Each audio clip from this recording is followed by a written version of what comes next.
There's an old joke that begins with an ending. A leading resident of a small town is coming to the end of his days. And so he summons the pastor of the largest church in town, though he had never been to that church. And he summons the most prominent lawyer in town, though he had never been a client. They arrive at his bedside. He asks that one stand on one side of the bed and one on the other. He takes each one by the hand, smiles, resting his eyes, awaiting his transition to the next world. The silence becomes more than each of the guests can take, and one finally speaks up and says, "Sir, why did you call us to be here at this time when we don't really know you?" And the man stirs and answers, "Oh, Jesus died between two thieves, so I thought I'd try to leave the world the same way as him."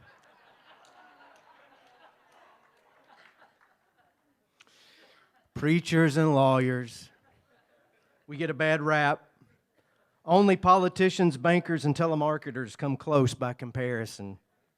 And I admit a lot of it is deserved. There are some real bad apples among the clergy and the barristers, but the whole bushel barrel isn't bad. Case in point, Steve Hall, our final Advent speaker this morning. Steve and I have met regularly over this past year, early morning coffees, and talks about grief and love, God, the Enneagram, the second half of life, faith reconstructed, and just about everything except clergying and lawyering. Steve, yes, is an attorney, a good one, but he is so much more than that.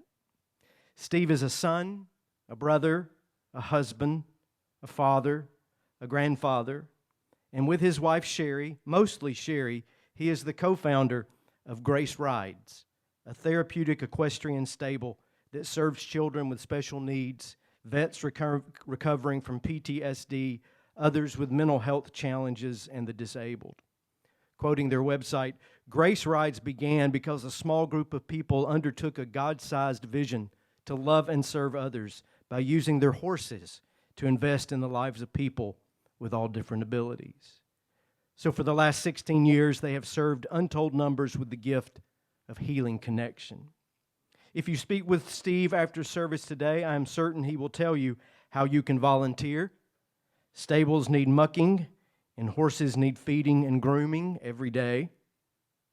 He will tell you how a loved one can become a rider at Grace Rides. And if you will meet him for coffee sometime, he will tell you even more. His love for his family, his love of music, his love for this community, his love for Christ. So, lawyer, son, brother, husband, father, grandfather, and with his wife Sherry, mostly Sherry, the co-founder of Grace Rides. And Steve is my friend. It is an honor to introduce him to you today, and it will be your great honor to hear him speak on this fourth Sunday of Advent. Would you please welcome Mr. Steve Hall.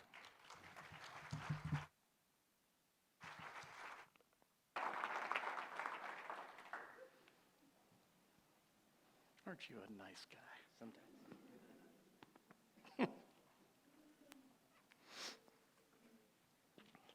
Thank you for all that. I was going to sing something, but,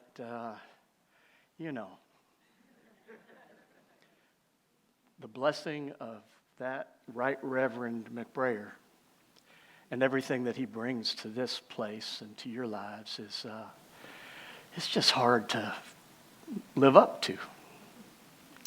So instead of singing, I'm going to start with praying. So join me.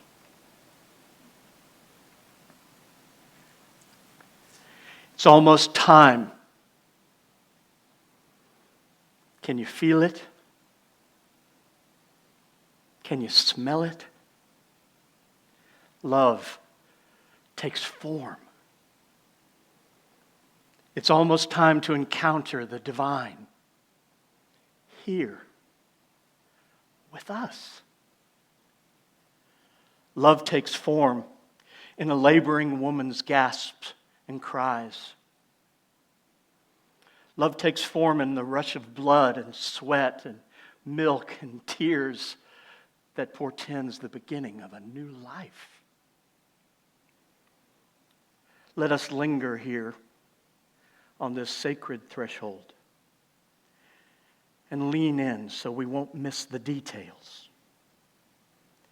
It's almost time to worship. God is almost to the stable.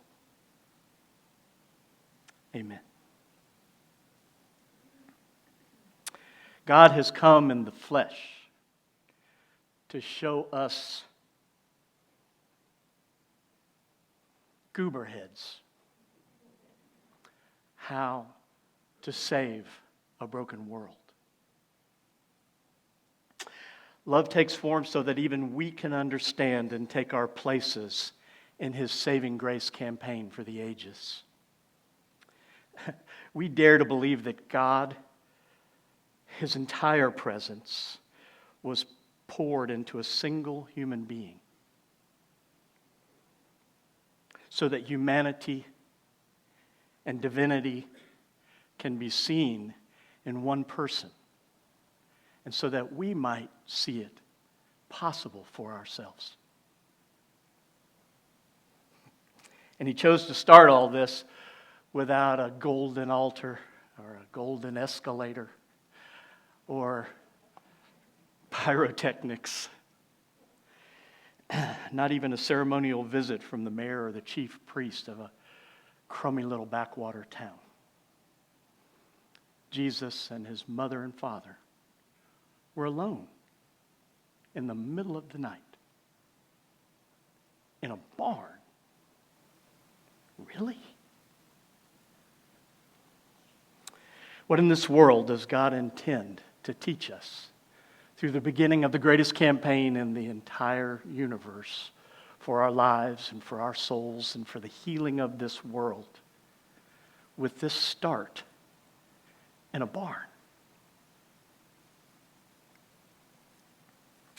You know, in earlier stages of my life and my lawyerdom, I might have spent too much time speaking to you on a theologically accurate, well-researched, and very detailed explanation of the meaning of the birth in the barn and the creation of shalom in this place of animals and muck. But in this season of my life and right here in this sacred place, I hope I can just tell you a bit about what He's taught me. I'm here, I think, because I was reborn in a barn at age 50. That was the year my good wife Sherry took me by the lead line, if you know horses, and walked me into a crummy little stall in a broken down barn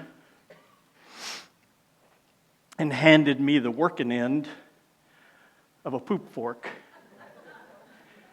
and told me to get to work. God took it from there, and the healing journey that me and my fork have engaged in continues right to this very spot. From this healing work in our spirits, my wife's and I's, God has grown a physical place and a healing community called Grace Rides on a glorious tall hill in the central Walton Highlands, about 22 miles north of this place. There it is. Since our first ride in 2009, when asked what I do, I proudly announced my official title as Chief Manure Relocator. And you know, I only half joke about that, because it is that simplicity that has changed everything for me.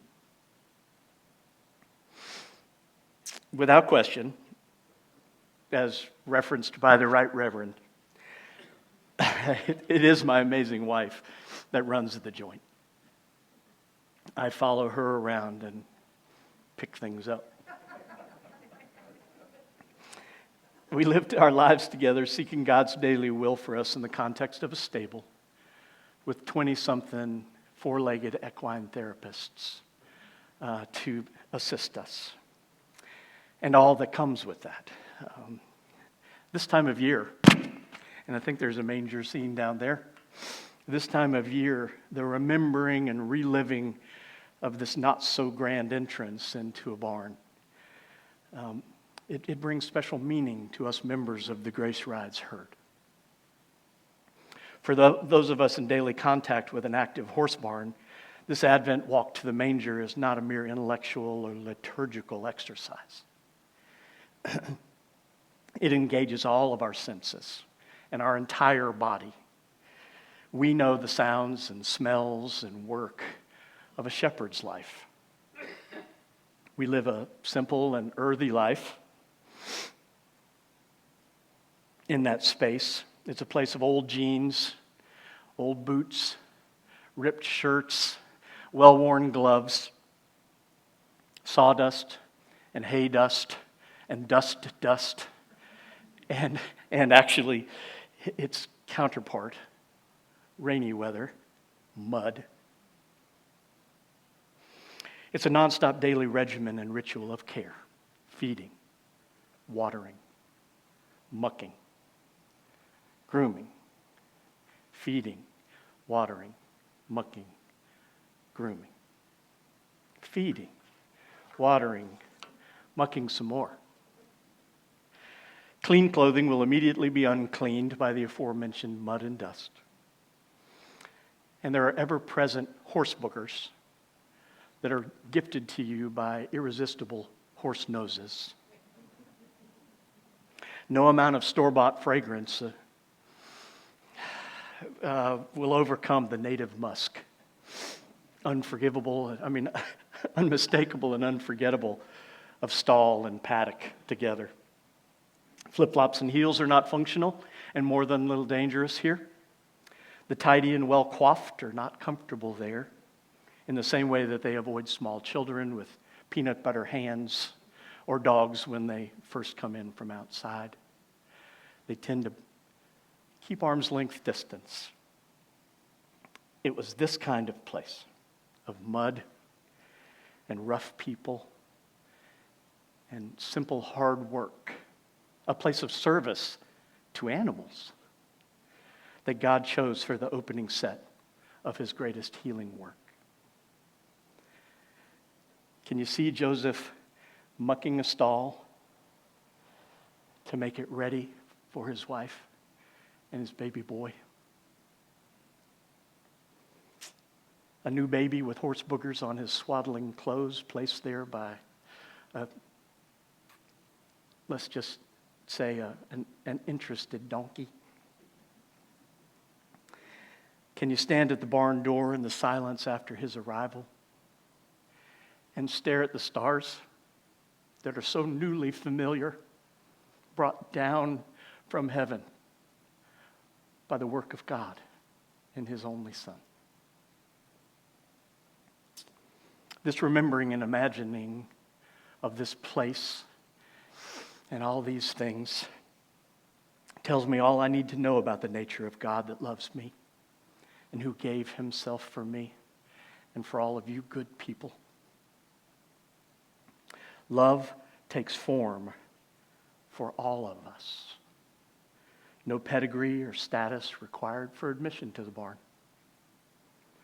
Come as you are, from the mess that you're in to the mess that we've got.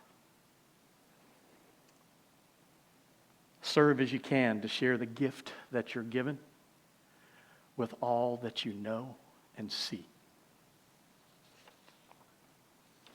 Love made flesh now involves our flesh. Our everyday walking around life, as Eugene Peterson calls it.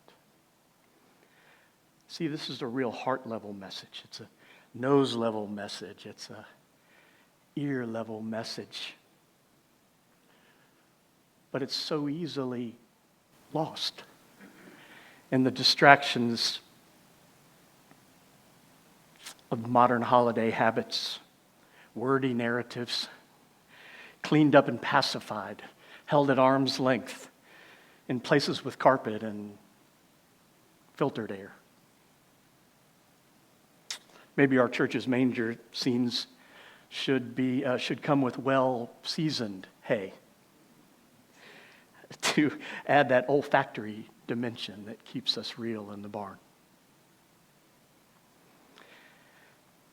About us. In this season of our lives, we spend much more time in the barn aisle than we do in the sanctuary aisle. It's not that we are anti-institution or angry at the church. My wife and I are Baptist and Methodist from our childhood. And we're deeply affiliated with a joy-filled and spirit-filled church called called Crosspoint in Niceville. And that church has meant everything to my family, has meant everything to us for so many years, and is a great steward of our mission. In fact, it was that church that gave us the initial challenge that said, it is time for all of you and you and you to take the resources that you have, the life that you have built, and surrender it to become a local mission. Time to stop thinking about Africa. Time to stop thinking about Latin America. Look where you are and use what you got. And that's what we've done.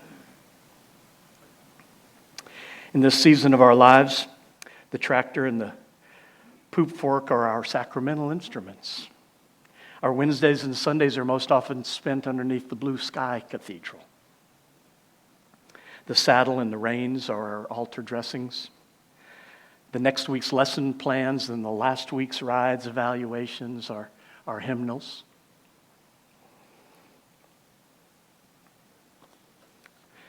We, in these aisles and paddocks, live and breathe God's presence in our current season. The general revelation of God in the fields and in the open sky is where we feel nearest to Him. How in the world did we get here? In 2008, we owned a semi-successful and actively dysfunctional commercial stable. It was on 2 acres in an old subdivision in the Seminole area at the north end of the Midday Bridge. The daily cost of wrangling with the emotional needs of very needy clients, well, they were just overwhelming. And after one particularly emotional week, we looked at one another, Sherry and I, and said, I'm fairly sure that God did not give us this barn to go through this in this place and time. And we promptly shut the thing down and sent all the tenants to other places. Without a plan B, we sat, and things got very quiet and very peaceful. Until, in the nick of time, we got a call from a horsey friend who told us about a local therapeutic riding program called RACE that was shutting down, and wondered if we might like to use their equipment and their materials. It was a God incidence of the first order, and an offer that was impossible to refuse. So we were blessed to be standing on the shoulders of good people of RACE, and we accepted the call and thanked God for the new start. See, Sherry's lifelong passion for horses and her undergraduate and professional experience in counseling for special needs clients came together in a way that only God can do. When. Through community prayer and encouragement, we launched with more zeal than wisdom. Early on in our search, we attended a meeting of parents of autistic children. It was a support group, and there were about 30, maybe 35 parents sitting in a circle, and we were there ready to announce our program. And we saw the people in that circle that, that we knew would be the people, the tribe that we would love and serve until God took us out of it. We met a large circle of humans, their clothes all askew, their hair, no makeup, they were there because they were living out a lifestyle of unconditional love, of giving their everything, every resource and then some to the life of their children. They were living the life of unconditional love that we wanted to know. We left there. We attended an Autism One conference in Chicago. We knew that we were in a place where we had been called. We found a tribe. It's a tribe that us neurotypical people tend to avoid. 15 years ago, well, worse than avoid, we stigmatize them. Abuse them. Certainly avoid them. Maybe 15 years ago, they were really the modern day lepers. We're thankful that society has caught up with our understanding that these can be some of the bravest, most amazing, most fascinating people that God ever made. So our vision was set with children with special abilities. We watched them deal with the extra challenges which travel with physical, emotional, and intellectual delays or dysfunctions. Our vehicle was a barn full of equine therapists and the hearts of hundreds of God's two-legged people.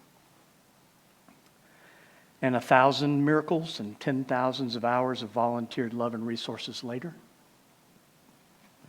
He's provided a big hill and the big barn and a whole community of people in need of help and healing. You see, we discovered early on that it's not just the children. It's the families. It's the brothers and sisters. It's the grandparents. It's the mothers, which, sad to say, such a large percentage of our families are single-parent families, where the father just couldn't bear it any longer. So there's work to be done with this entire beloved community. We don't let moms work when they come. We have a place called the Mommy Pen where they're required to go and sit in the air conditioning and read and sleep and do whatever they need to do while we love on their children for a little while. We look at siblings who have been dragged pillar to post from appointment to doctor's office and give them the opportunity to ride, give them the opportunity to run free around the hill. We have learned that our family can provide a safe, peaceful, inspired location for these people to begin the next stage of their healing journey. And it's a beautiful thing. Share one vision. Try. Sherry works with doctors and therapists and creates a program that uses a horse instead of all the equipment over at the hospital to work on the special needs that a child has, whether it's numbers or core strength or whatever we can do. And a lot of autistic kids don't speak. They don't have words yet. And Sherry, watching them and the volunteers start with whoa and then go and building those words one by one till one day you see that child run to their mother after a ride and say, "Love you." Those are the moments that we know God intended us to be a part of, and we know that He will continue to provide for as long as we got horses and poop forks and loving hearts to support us. In fact, I haven't probably done a good enough job at describing what love made flesh looks like, so I want to put up just a few pictures of who we love and who we serve.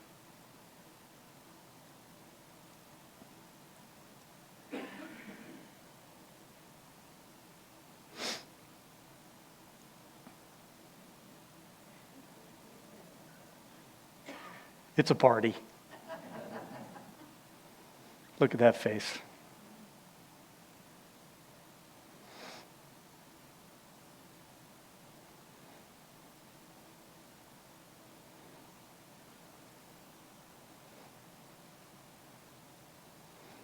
That's what we do, and that's where we are every day. And the horses do so much of the work. We're just attending to it. And they don't get it easy. They got to work. They're grooming.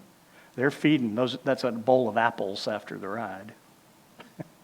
Horses making applesauce.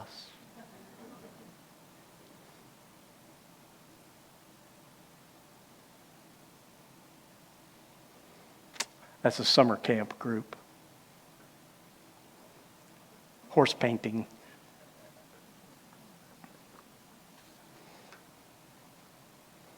And we have rainbows every day there. Look, I know because I'm a member of your video brethren, most every Sunday I'm the lurker on these screens, that this place is full of human beings with the whole universe inside of their flesh and bones. I know you're people who walk and wonder through hard and simple, even dangerous places, with love pouring out, the overflow of your heart as rivers of living water into this world. So I got a prayer here at the close. My prayers over you this morning, for those of you who know all of this, and for those of you who are about to know all of this, that these next few days of walking towards Bethlehem will be a rich and poor, sweet and smelly walk towards a manger. Love has poured the beauty and the power of the entire universe into your flesh and blood and bone.